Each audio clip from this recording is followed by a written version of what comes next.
Bonjour à tous. Dans ce tuto, je vais vous montrer les étapes qui vous permettront d'installer une LED qui vous indiquera quand votre véhicule sera en régénération de filtre à particules. Cette dernière sera placée à l'extérieur, derrière la glace du rétroviseur gauche. L'installation est identique pour les Peugeot et Citroën.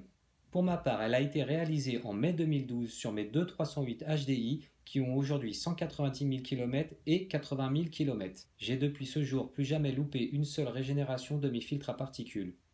Cette opération est très peu coûteuse. Elle nécessite une LED 12 volts, un fer à souder et un pistolet à colle.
Bon ben voilà pour les petites photos et vidéos de l'installation.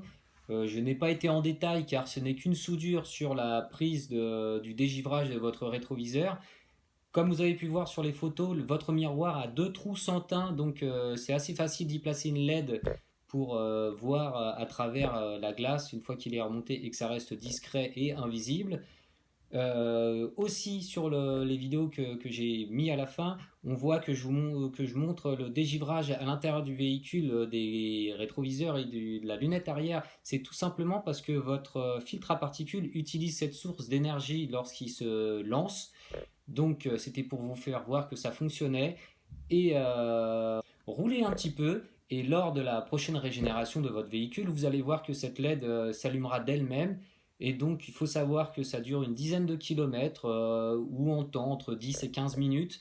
Il arrive quelquefois que la régénération se lance puis se coupe au bout d'une trentaine de secondes, mais se relance immédiatement après une dizaine de secondes. C'est tout à fait normal. Et à part ça, pour moi, j'ai pu faire les 190 000 km que mon véhicule le plus vieux a sans avoir à changer la poche de sérine. Et j'ai fait un contrôle vers les 180 000 km lors d'une vidange. J'avais peut-être encore un quart de cette poche qui était pleine. Donc ça fait faire quand même pas mal d'économies, sachant que cette poche de sérine coûte quand même aux alentours de 100-110 euros hors main-d'œuvre, bien sûr. Après, je ne sais pas si on peut la changer soi-même, mais j'imagine, ça ne doit pas être très compliqué vu que ça ressemble vraiment à une poche comme une perfusion dans les hôpitaux. Il est aussi conseillé sur les forums que j'ai pu lire, où je suis inscrit, forum 308, d'ailleurs vous y retrouverez le tuto que j'avais posté à l'époque. Il est aussi conseillé de faire des pleins entièrement au lieu de faire des petits 20 euros ou 30 euros, car visiblement le produit est injecté à chaque fois que la trappe est ouverte et que le plein est fait. Donc ça c'est au bon vouloir des personnes, hein. Moi personnellement je fais que des pleins quand j'arrive à la réserve, je refais le plein.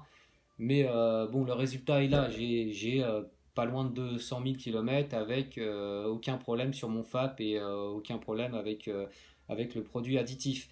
Donc voilà. Voilà pour le tuto. Je vous fais plein de bisous. Pour une fois, ça change. Ce n'est pas du gaming sur ma chaîne. Ça c'est un petit tuto. Ça fait pas mal de temps que je voulais faire ce tuto parce que j'avais balancé une vidéo sur ma chaîne qui avait eu pas mal de vues, qui avait dû intéresser pas mal de personnes, où je filmais seulement mon miroir avec une LED et c'était représentatif de rien du tout. Il fallait que je fasse cette vidéo pour expliquer aux gens. Donc voilà, c'est fait. C'est pas fait en détail parce que pour moi, ça paraît tellement simple. Je n'ai pas été en profondeur pour la pose de la LED. Et j'espère que ça vous a plu. Mettez un pouce bleu sur les vidéos. Je vous en remercierai jamais assez. Et ciao ciao, c'était Spéfiz. Bye.